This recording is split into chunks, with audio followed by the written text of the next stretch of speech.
ಯಾಕಮ್ಮ ಅಳ್ತಿರೋದು? ಆ ಅಪ್ಪ ಹೋದ್ರು ಅಂತನಾ? ಆ ಬರ್ತಾರೆ ಬಿಡು, ಅಳ್ಬಾರ್ದಮ್ಮ. ಮತ್ತೆ ಬರ್ತಾರೆ, ಇನ್ನೊಂದು ವಾರಕ್ಕೆ ನೀನ್ ನೋಡ್ಬೇಕು ಅಂತನ ಬರ್ತಾರೆ ನಿಮ್ಮಪ್ಪ. ಯಾಕೆ ಅಳ್ತೀಯ? ಚಿನ್ನು ಬಂಗಾರಿ ಅಲ್ವಾ? ಅಲ್ಲಲೇ ಚಿನ್ನು, ಅಳ್ಬಾರ್ದಮ್ಮ.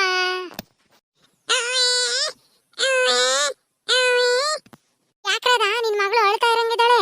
ಯಾಕೆ ಅವ್ರ ಅಪ್ಪಾಜಿ ಹೋದ್ರು ಅಂತನ? ಹೌದು ಅದಕ್ಕೆ, ಅವರು ಹೋದ್ರಲ್ಲ ಅದಕ್ಕೆ ಅಳ್ತಾ ಇದ್ದಾಳೆ. ಇಷ್ಟ ದಿನ ಇಲ್ಲೇ ಇದ್ರಲ್ಲ ಅದಕ್ಕೆ ನೋಡಿ. ಈಗ ಹೋದ ತಕ್ಷಣ ಹೆಂಗ್ ಅಳ್ತಾ ಇದ್ದಾಳೆ ನೋಡಿ. ಅದ್ಗೆ ಅಡ್ಗೆ ಏನ್ ಮಾಡಿದೀರಾ ಅದಕ್ಕೆ? ಇನ್ನು ಏನು ಮಾಡಿಲ್ಲ ರಾಧ, ಮಾಡ್ಬೇಕು ಈಗ. ಏನ್ ಬೇಕು ನಿನಗೆ? ಏನಾದ್ರೂ ಪರವಾಗಿಲ್ಲ ಅದ್ಗೆ, ಏನಾದ್ರೂ ಮಾಡಿ ಊಟ ಮಾಡ್ತೀನಿ. ಹೌದಾ, ಸರಿ ಬಿಡು. ಆದ್ರೆ ಒಂದೇ ಒಂದ್ ಬೇಜಾರು, ನಿನ್ ಮಗಳನ್ನು ನೋಡ್ತಾ ಇದ್ರೆ ನನಗೆ ತುಂಬಾನ ಬೇಜಾರಾಗುತ್ತೆ ರಾಧ. ನಿನ್ಗೆ ಹಿಂಗ ಆಗ್ಬಾರ್ದಾಗಿತ್ತು ಬಿಡು. ಯಾಕದ್ಕೆ? ನನಗೇನಾಯ್ತು? ಚೆನ್ನಾಗೇ ಇದ್ದೀನಲ್ಲ.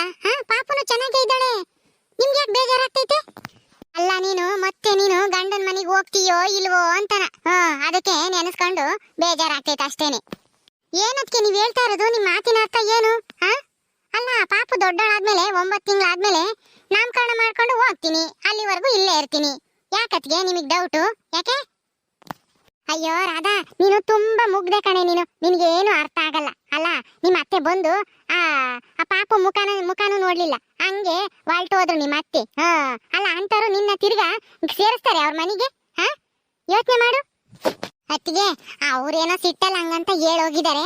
ನಮ್ಮ ಮನೆಯವ್ರು ಇದಾರಲ್ಲ, ಅವರೆಲ್ಲನ ಹೇಳ್ತಾರೆ ಬಿಡಿ ಅವ್ರ ಅಮ್ಮಗೆ. ಅರ್ಥ ಮಾಡಿಸ್ತಾರೆ ಅವರೆಲ್ಲನ. ಮತ್ತೆ ನನ್ನ ಮನೆಗೆ ಕರ್ಕೊಂಡು ಹೋಗ್ತಾರೆ. ನೀವ್ ಈ ತರ ಎಲ್ಲ ಹೇಳ್ಬೇಡಿ, ನನ್ ಮನ್ಸಿಗೆ ತುಂಬಾ ಬೇಜಾರಾಗುತ್ತೆ ಅತ್ತಿಗೆ. ಅಯ್ಯೋ ರಾಧಾ, ನೀನು ಬೇಜಾರಾಗ್ಲಿ ಅಂತ ಹೇಳಿ ನಾನು ಈ ವಿಷಯ ಹೇಳ್ತಾ ಇಲ್ಲ. ಏನೋ ಇರೋ ವಿಷಯನ ಹೇಳ್ತಾ ಇದ್ದೀನಿ, ಅರ್ಥ ಮಾಡ್ಕೋ ಅಂತ ಅಷ್ಟೇನೆ. ಅಲ್ಲ, ನಿಮ್ಮ ಅತ್ತೆ ಅಷ್ಟೊಂದ್ ಸಿಟ್ನಾಗ ಮಾತಾಡಿ ಹೋದ್ರು, ತಿರ್ಗಾ ನಿನ್ನ ಆಮೇಲೆ ನಿನ್ ಮಗಳನ್ನ ಮನೆಗೆ ಸೇರಿಸ್ತಾರೆ ಅನ್ಕೊಂಡಿದ್ಯಾ? ಖಂಡಿತ ಸೇರ್ಸಲ್ಲ. ನೀನು ಪರ್ಮನೆಂಟ್ ಆಗಿ ಇಲ್ಲೇ ಇರ್ಬೇಕಾಗುತ್ತೆ. ಅಯ್ಯೋ ಅದಕ್ಕೆ ನೀವ್ ಆತರ ಎಲ್ಲ ಹೇಳಕ್ಕೆ ಹೋಗ್ಬೇಡಿ. ನಮ್ಮ ಮನೆಯವ್ರಿಗೆ ನಾನು ಅಂದ್ರೆ ತುಂಬಾ ಪ್ರೀತಿ. ಅದು ಅಲ್ದೇನೆ ಎರ್ಗಿಗೆ ತವ್ರ ಮನೆಗೆ ಹೋಗ್ತೀನಿ ಅಂತ ಹೇಳಿದ ತಕ್ಷಣ ಅವರು ಎಷ್ಟು ಅಳೋರು ಗೊತ್ತಾ? ನನ್ನನ್ನ ತವ್ರ ಮನೆಗೆ ಕಳ್ಸಕ್ಕೆ ಇಷ್ಟ ಇರ್ಲಿಲ್ಲ ಅವ್ರಿಗೆ. ಅಂತವ್ರು ನನ್ನನ್ನ ಕರ್ಕೊಂಡು ಹೋಗ್ದಂಗಿರ್ತಾರ? ಸುಮ್ನೆ ಇರಿ, ನೀವೇನೇನೋ ಹೇಳಿ ನನಗೆ ಬೇಜಾರಾಗಂಗ್ ಮಾಡ್ಬೇಡಿ ಅದಕ್ಕೆ. ಸುಮ್ನೆ ಇರಿ ನೀವು. ಇದೆಲ್ಲ ಹೇಳ್ಬಿಟ್ರೆ ಅಷ್ಟೇ ನನಗೆ ತುಂಬಾ ಬೇಜಾರಾಗುತ್ತೆ. ನಿನ್ ಮಾತ ನಾನು ಒಪ್ಕೊಂತೀನಿ. ನಿನ್ ಗಂಡಿಗೆ ನೀನು ಅಂದ್ರೆ ಜಾಸ್ತಿ ಪ್ರೀತಿ ಅಂತಾನು ಚೆನ್ನಾಗ್ ಗೊತ್ತು. ಆದ್ರೂನು ನಿನ್ಗಿಂತ 2 ಪ್ರೀತಿ ತಾಯಿ ಮೇಲೆ ಇರುತ್ತೆ. ಅವ್ರ ಅಮ್ಮ ಹೆಂಗ್ ಹೇಳ್ತಾಳೋ ಹಂಗೆ ಕೇಳೋದು ನಿನ್ ಗಂಡನೂ. ನೋಡ್ತಾ ಇರು. ನಾನು ಹೇಳಿದ್ದು ನಿಜಾನೇ ಆಗುತ್ತೆ. ಅದಕ್ಕೆ ನಾನು ಹೇಳಿದ್ದು ನಿನ್ಗೆ ಮದ್ವೆಗೂ ಮುಂಚೆಲೆ, ನಮ್ಮ ಅಣ್ಣನ ಮದ್ವೆ ಆಗು, ಅವ್ನು ಚೆನ್ನಾಗಿ ನೋಡ್ಕೊಂತಾನೆ, ನಮ್ಮ ಅಮ್ಮನೂ ಚೆನ್ನಾಗಿ ನೋಡ್ಕೊಂತಾರೆ. ನಮ್ಮ ಅಮ್ಮಗೆ ಯಾವ ಮಗುನಾದ್ರೂ ಆಯ್ತು, ಹೆಣ್ಣಾದ್ರೂ ಆಯ್ತು, ಗಂಡಾದ್ರೂ ಆಯ್ತು, ಭೇದ ಭಾವನೆ ಇಲ್ಲ. ನಿಮ್ಮ ಅತ್ತೆ ಹಂಗಲ್ಲ. ನಿಮ್ಮ ಅತ್ತೆ ನೋಡು, ಅಲ್ಲ ಮೊಮ್ಮಗಳು ಮುಖಾನೇ ನೋಡ್ಲಿಲ್ಲ, ಹಂಗೆ ಹೊರಟೆ ಹೋದ್ರು. ಬಂದವ್ರು ಹಂಗೆ ಹೆಂಗ್ ಬಂದಿದ್ರು ಹಂಗೆ ಹೋದ್ರು. ಅದು ಅಲ್ದೇನೆ ನಮ್ಮ ಅಣ್ಣ ಏನಾದ್ರು ಚೆನ್ನಾಗಿ ನೋಡ್ಕೊಳ್ಳಿಲ್ಲ, ನಮ್ಮ ಅಮ್ಮ ಏನಾದ್ರು ನೀನ್ ತೊಂದ್ರೆ ಕೊಟ್ರು ಅಂದ್ರೆ ನಾನು ಅವ್ರಿಗೆ ಹೇಳ್ತಾ ಇದ್ದೆ ಬುದ್ಧಿನ. ಆತರ ಎಲ್ಲ ನೋಡ್ಕೋಬೇಡಿ, ನನ್ನ ದಿನ ಚೆನ್ನಾಗಿ ನೋಡ್ಕೊಳ್ಳಿ ಅಂತ ನಾ ಹೇಳ್ತಿದ್ದೆ ಅವಾಗ. ಅವಾಗ ನನ್ನ ಮಾತು ಕೇಳೋರು ನಮ್ಮ ಅಣ್ಣನು ನಮ್ಮ ಅಮ್ಮನು ಎಲ್ರು. ಈಗ ನೋಡು, ನೋಡು ನಿಮ್ಮ ಅತ್ತೆ ಯಾರ ಮಾತನ್ನು ಕೇಳಲಿಲ್ಲ, ಹಂಗೆ ಹೊರಟೆ ಹೋದ್ರು. ಅತ್ತಿಗೆ ಇವಾಗ ಆಗೋಗಿರೋ ವಿಷಯ ಎಲ್ಲನ ಯಾಕೆ ಸುಮ್ನೆ ಕೆದಿಕೊಂಡು ಮಾತಾಡ್ತಾ ಇದ್ದೀರಾ? ಸುಮ್ನೆ ಇರಿ, ನೀವೇನು ಹೇಳಕ್ ಹೋಗ್ಬೇಡಿ. ಇನ್ನು ತುಂಬಾ ದಿನ ಟೈಮ್ ಇದೆ. ಅಷ್ಟೊತ್ತಿಗೆ ನಮ್ಮ ಅತ್ತೆ ಹೆಣ್ಮಗು ಆದ್ರೂ ಪರವಾಗಿಲ್ಲ ಅಂತ ಹೇಳಿ ಮನ್ಸ ಬದಲಾಯಿಸ್ಕೊಂತಾರೆ. ನಮ್ಮ ಮನೆಯವರೆಲ್ಲನ ಅವ್ರ ಅಮ್ಮನ ಒಪ್ಪಿಸ್ತಾರೆ. ಹೆಣ್ಮಗು ಆದ್ರೂ ಆಗ್ಲೇಳು, ಇನ್ನೊಂದು ಗಂಡ್ ಮಗು ಆಗುತ್ತೆ ಅಂತೇಳಿ ತಿಳಿಸಿ ಹೇಳ್ತಾರೆ ಅವ್ರ ಅಮ್ಮಗೆ. ಅವಾಗ ನಮ್ಮ ಅತ್ತೆ ಅರ್ಥ ಮಾಡ್ಕೊಂತಾರೆ. ನೀವು ಸುಮ್ನೆ ಏನೇನೋ ಹೇಳಕ್ ಬಂದು ನಾನು ತಲೆ ಕೆಡಿಸ್ಬೇಡಿ, ಸುಮ್ನೆ ಇರಿ ಅದಕ್ಕೆ. ಏನೋ ನೀನು ನಿಮ್ಮ ಅತ್ತೆ ಚೇಂಜ್ ಆಗ್ತಾರೆ ಅಂತನ ಕಾಯ್ತಾ ಇರು. ನಿಮ್ಮ ಅತ್ತೆ ಚೇಂಜ್ ಆಗಲ್ಲ. ನಿನ್ ಗಂಡಿಗೆ ಇನ್ನೊಂದು ಮದುವೆ ಮಾಡ್ತಾ ನೋಡ್ತಾ ಇರು, ನಿನಗೆ ಸಾವು ತಿಂತಾರೆ. ನಿನಗೆ ಹೆಣ್ಣಾಗೈತೆ ಅಂತನ. ಅಯ್ಯೋ ಅದಕ್ಕೆ ನಮ್ಮ ಮನೆಯವರು ನನ್ನನ್ ಬಿಟ್ಟು ಬೇರೆ ಯಾರನ್ನೂ ಕಣ್ಣೆತ್ತೂ ನೋಡಲ್ಲ. ಸುಮ್ನೆ ಇರಿ ನೀವು. ಸುಮ್ನೆ ನಮ್ಮ ಮನೆಯವ್ರ ಬಗ್ಗೆ ಹಂಗೆಲ್ಲ ಮಾತಾಡಕ್ ಹೋಗ್ಬೇಡಿ. ನಿನ್ ಗಂಡ ಅಂತಾನ ಅಲ್ದೇ ಇರ್ಬೋದು, ಆದ್ರೆ ನಿಮ್ಮ ಅತ್ತೆ ನಿನ್ ಗಂಡನ್ ತಲೆ ಕೆಡಿಸಿ ಇನ್ನೊಂದು ಮದ್ವೆ ಮಾಡ್ಬೋದು ಅಂತ ಹೇಳ್ದೆ ಅಷ್ಟೇನೆ. ಯಾವುದೇ ಕಾರಣಕ್ಕೂ ನನ್ನ ಗಂಡ ಮಾತ್ರ ಇನ್ನೊಂದು ಮದ್ವೆ ಆಗಲ್ಲ ಅತ್ತಿಗೆ. ಅವ್ರಮ್ಮ ಎಷ್ಟೇ ಫೋರ್ಸ್ ಮಾಡ್ಲಿ, ಅವ್ರ ಮಾತ್ರ ಇನ್ನೊಂದು ಮದ್ವೆ ಆಗಲ್ಲ. ನೋಡ್ತಾ ಇರಿ. ಸುಮ್ನೆ ನೀವೇನೇನೋ ಹೇಳಕ್ ಬರ್ಬೇಡಿ, ಸುಮ್ನೆ ಹೋಗಿ ಅದಕ್ಕೆ. ಯಾಕಂಬ್ರದ?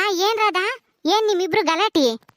ಅದೇ ಅಮ್ಮ, ಅತ್ತೆ ಹೆಣ್ಮಗು ಅಂತನ ಸಿಟ್ನಾಗೆ ಬೈದು ಹೋಗ್ಬಿಟ್ರಲ್ಲ, ಅತ್ತಿಗೆ ಏನೇನೋ ಹೇಳ್ತಾ ಇದ್ದಾರೆ. ನಿನ್ನ ತಿರ್ಗಾಗ ಮನೆಗ್ ಬಿಡ್ಕಮಲ್ಲ, ನಿನ್ ಗಂಡುಗೆ 2ನೇ ಮದ್ವೆ ಮಾಡ್ತಾರೆ ಅಂತ ಹೇಳ್ತಾ ಇದ್ದಾರೆ. ಅದಕ್ಕೆ ನನಗೆ ತುಂಬಾ ಭಯ ಆಗ್ತೈತೆ ಕಣಮ್ಮ. ಹಂಗೇನಾದ್ರೂ ಆದ್ರೆ ಅಷ್ಟೇನೆ, ನಾನಂತೂ ಬದುಕಿರಲ್ಲ ಕಣಮ್ಮ. ಏ ಮೀನಾಕ್ಷಿ, ಯಾರು ಇಲ್ಲ ಅಂತ ಹೇಳಿ ರಾಧನ್ ತಲೆ ಕೆಡ್ಸಕ್ಕೆ ನಿಂತಿದ್ಯಾ ಇಲ್ಲಿ? ಅಲ್ಲ, ನಿನ್ ಮನಸ್ಸಾಗೆ ಒಳ್ಳೇದ್ ಬರಲ್ವಾ? ಒಳ್ಳೆ ತಂದಾಗೆ ಯೋಚನೆ ಮಾಡದ್ ಕಲ್ತ್ಕ. ಯಾವಾಗ್ಲೂ ಕೆಟ್ಟದೇ ಯೋಚನೆ ಮಾಡ್ಬೇಡ. ನಿನಗೂನು ಕೆಟ್ಟದೇ ಆಗುತ್ತೆ. ಪಾಪ ಇನ್ನು ಮೊನ್ನೆ ಇನ್ನೂ ಹೆರಿಗೆ ಆಗೈತಿ. ನೀನು ಹಿಂಗೆಲ್ಲ ಹೇಳಿ ರಾಧಗೆ ಎದ್ರಿಸಿರೆ ಅವಳು ಯೋಚನೆ ಮಾಡಿ ಹಾಲಿಲ್ದಂಗಾದ್ರೆ ಆ ಮಗು ಗತಿ ಏನಾಗ್ಬೇಕು? ಯೋಚನೆ ಮಾಡಿದ್ಯಾ ನೀನು? ಅತ್ತೆ, ನೀವು ನನ್ನ ಯಾಕೆ ಬೈತಾ ಇದ್ದೀರಾ? ನಾನೇನು ಇಲ್ದೇ ಇರೋದೆಲ್ಲ ಹೇಳಿದ್ದೀನಿ. ಅವ್ರ ಅತ್ತೆ ಹೆಂಗ್ ಬೈ ಬಿಟ್ಲು ಹೋದ್ಲು ಅವತ್ತು. ಪಾಪ ಮೊಮ್ಮಗಳು ಅಂತ ಮುಖಾನು ನೋಡ್ದಂಗೆ ಹಂಗ್ ಹೋದ್ಲು ಅವ್ರ ಅತ್ತೆ. ಅಂತವಳು ತಿರ್ಗಾನ ಇವಳನ್ನ ಮನೆಗ್ ಬಿಡ್ಕೊಂತಾಳೆ. ಅದಕ್ಕೆ ಇರೋ ಸಿಚುಯೇಷನ್ ಹೇಳ್ದೆ ಅಷ್ಟೇನೆ. ನೀವು ನನ್ನ ಯಾಕೆ ಬೈತೀರಾ? ನನಗ್ ಗೊತ್ತು ಕಣೆ, ನಿನ್ನ ಐಡಿಯಾ ಇರೋದು ರಾಧಾ ಗಂಡನ್ ಮನೆಗೆ ಹೋಗ್ದಂಗೆ ಇಲ್ಲೇ ಇರ್ಬೇಕು, ಗಂಡನ್ ಬಿಟ್ಟೋಳು ಅಂತ ಅನ್ನಿಸ್ಕೋಬೇಕು ಅಂತನ ನಿನ್ನ ಉದ್ದೇಶ ಇರೋದು.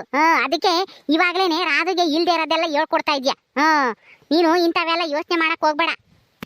ನೋಡಮ್ ರಾಧಮ್ಮ, ಇವಳು ಏನೇನೋ ಹೇಳ್ತಾಳೆ ಅಂತೇಳಿ ನೀನ್ ತಲೆ ಕೆಡಿಸ್ಕೊಂಡು ಕುಕ್ಕಬೇಡ. ತಲೆ ಕೆಡಿಸ್ಕೊಂಡು ಯೋಚನೆ ಮಾಡ್ಕೊಂಡು ಊಟ ತಿಂಡಿ ನಿದ್ದೆ ಮಾಡ್ದಂಗೆ ಆಮೇಲೆ ಇರ್ಬೇಡ. ಹಂಗೇನಾದ್ರೂ ಆದ್ರೆ ಹಾಲಿಲ್ದಂಗ ಆಗ್ತವೆ. ಹಾಲಿಲ್ದಂಗಾದ್ರೆ ಒಯ್ಯ ಹಾಲು ಎಷ್ಟು ಒಯ್ದ್ರು ಮಕ್ಕಳಿಗೆ ಮೈಗತ್ತಲ್ಲ. ಅದನ್ನ ತಿಳ್ಕ. ನೀನೇನು ಯೋಚನೆ ಮಾಡಕ್ ಹೋಗ್ಬೇಡ. ಆ ದೇವ್ರ ಇದ್ದಾನೆ, ಎಲ್ಲ ಒಳ್ಳೇದಾಗುತ್ತೆ. ಸುಮ್ನಿರು. ಇವಳು ಮಾತು ಕಟ್ಕೊಂಡು ನೀನೇನು ಚಿಂತೆ ಮಾಡಕ್ ಹೋಗ್ಬೇಡ. ಏ ಮೀನಾಕ್ಷಿ, ಅಡುಗೆ ಮಾಡಿದ್ಯೋ ಇಲ್ವೋ? ಹೋಗು, ಮಧ್ಯಾಹ್ನಕ್ಕೆ ಅಡುಗೆ ಮಾಡಾಗು, ಊಟ ಮಾಡ್ಲಿ. ಬರೇ ಇಂತವ ತರ್ಲೆ ತಂದಿಕ್ಕಕ್ಕೆ ಕಾತ್ಕೊಂಡಿರ್ತೀಯ ಅಲ್ವೇ? ಯಾರು ಇಲ್ದಿದ್ರೆ ಸಾಕು. ಹೋಗೋ, ಅಡುಗೆ ಮಾಡೋಗ್ ಮೊದ್ಲು ಹೋಗಿ. ಏನೋ ಇರೋದಿದ್ದಂಗೆ ಹೇಳಿದ್ರೆ ಎದ್ ಬಂದು ಎದಿಗೆ ಹೋದ್ರಂತೆ. ಹಂಗಾತ ಇವಾಗ. ಮುಂದೆ ಏನಾಗ್ಬೋದು ಅಂತ ಯೋಚನೆ ಮಾಡಿ ನಾನು ಇವಾಗ್ಲೇ ಅರ್ಥ ಮಾಡ್ಕೊಂಬ ಕೇಳ್ತಿದ್ದೆ ಅಷ್ಟೇನೆ. ನೀವು ನನ್ ತಪ್ಪು ತಿಳ್ಕೊಂಡ್ರೆ ನಾನೇನು ಮಾಡಕ್ಕಾಗಲ್ಲ ಬಿಡ್ರಿ. ಒಳ್ಳೇದೇಳಿರೆ ಹಿಂಗೆ ಮತ್ತೀಗ. ನನ್ನ ಮಗಳಿಗೆ ಒಳ್ಳೇದ್ಯಾವ್ದು ಕೆಟ್ಟದ್ಯಾವ್ದು ಅಂತನ ಹೇಳಕ್ಕೆ ನಾನು ಇದ್ದೀನಿ. ನೀನೇನು ಹೇಳಕ್ ಬರ್ಬೇಡ. ನೀನ್ ಸುಮ್ನೆ ನಿನ್ ಕೆಲ್ಸ ನೀನ್ ಮಾಡ್ಕೊಂಡು ಹೋಗು. ಹೋಗು, ಅಡ್ಗೆ ಮಾಡೋಗು. ಇವ್ರಂತ ತಾಯಿ ಮಕ್ಕಳು ಯಾರು ಇಲ್ಲ ನೋಡು ಪ್ರಪಂಚದ ಮೇಲೆ. ಎಲ್ಲಾನ ಹೇಳ್ತಾಳಂತಿ. ಹೇಳ್ಕೆ ನನ್ಗೇನಾಗ್ಬೇಕಾಗಿತ್ತು? ಅಮ್ಮ, ಅತ್ತಿಗೆ ಮಾತು ಕೇಳ್ತಾ ಇದ್ರೆ ನನ್ಗೆ ಯಾಕೋ ತುಂಬಾ ಭಯ ಆಗ್ತೈತೆ ಕಣಮ್ಮ. ಹೆದರಿಕೆನೂ ಆಗ್ತೈತೆ. ಆತರ ಆದ್ರೆ ನಾನಂತೂ ಬದುಕಿರಲ್ಲ ಕಣಮ್ಮ. ಅವಳ ಬಗ್ಗೆ ನಿನ್ಗೆ ಗೊತ್ತಲ್ಲಮ್ಮ. ಅವಳು ಬಾಯಿಗೆ ಒಳ್ಳೆ ಮಾತು ಬರಲ್ಲ. ಅದಕ್ಕೆಲ್ಲ ನೀನ್ ತಲೆ ಕೆಡಿಸ್ಕೋಬೇಡ, ಸುಮ್ನಿರು. ಏನು ಆಗಲ್ಲ, ಧೈರ್ಯವಾಗಿರೋದ್ ಕಲ್ತ್ಕ. ಹೆಣ್ಮಕ್ಳುನು ಮಕ್ಕಳೇನೆ. ನಿಮ್ಮ ಅತ್ತಿಗೆ ಅರ್ಥ ಆಗುತ್ತೆ. ಆ ದೇವ್ರೆ ಅರ್ಥ ಮಾಡಿಸ್ತಾನೆ. ಸುಮ್ನಿರು, ನೀನೇನು ಯೋಚನೆ ಮಾಡ್ಬೇಡ. ಹೋಗು, ಪಾಪುನ ಮನಸ್ಬಿಟ್ಟು ಕೈ ಕಾಲು ಮುಖ ತೊಳ್ಕೊಂಡು ಊಟ ಮಾಡ್ಬಾ. ಬಿಸಿ ಬಿಸಿದ. ತಣ್ಣಗಾದ್ಮೇಲೆ ಊಟ ಮಾಡಬಾರ್ದು. ಹೋಗಿ ಬಿಸಿ ಬಿಸಿದ್ ಉಂಡು ನೆಮ್ಮದಿಯಾಗಿ ಕಣ್ಣು ಮುಚ್ಕೊಂಡು ಮನಿಕೆ. ಅವಳು ಮನಿಕೊಂಡಾಗ ನೀನು ಮನಿಕೆಬೇಕು. ತಿರ್ಗಾ ಎದ್ದಾಗ ನೀನು ಮನಿಕೆಂತೀನಿ ಅಂದ್ರೆ ಆಗಲ್ಲ. ಕೊಡಿಲಿ ನನ್ನ ಮೊಮ್ಮಗಳನ್ನ ನಾನೆಲ್ಲನ ತೂಗಿ ಮನಗಿಸ್ತೀನಿ. ಹೋಗು, ನೀನು ಬೇಜಾರ್ ಮಾಡ್ಕೋಬೇಡ. ಅವಳ ಮಾತಿಗೆಲ್ಲ ತಲೆ ಕೆಡಿಸ್ಕೊಂಡಂಗೆ ಚೆನ್ನಾಗಿ ಉಂಡ್ಕೊಂಡು ಆರೋಗ್ಯವಾಗಿರ್ಬೇಕು. ನೀನ್ ಚೆನ್ನಾಗಿದ್ರೆ ನಿನ್ ಮಗಳೂನು ಚೆನ್ನಾಗಿರ್ತಾಳೆ. ಅಲೆ ಪಿಳಿ ಪಿಳಿ ಕಣ್ ಬಿಡೋದ್ ನೋಡು. ನಾನು ಕಡಮ್ಮೋ ನಿಮ್ಮ ಅಜ್ಜಿ ತೂಗ್ ಮನಗಿಸ್ತೀನಿ ನಡಿ. ನಿಮ್ಮ ಅಮ್ಮಯ್ಯ ಉಮ್ತಾಳಂತೆ. ಒಂದಿಟ್ಟು ಉಂಡು ಬತ್ತಾಳೆ, ಹೊಳ್ಬಾರ್ದು ಹಂಗ.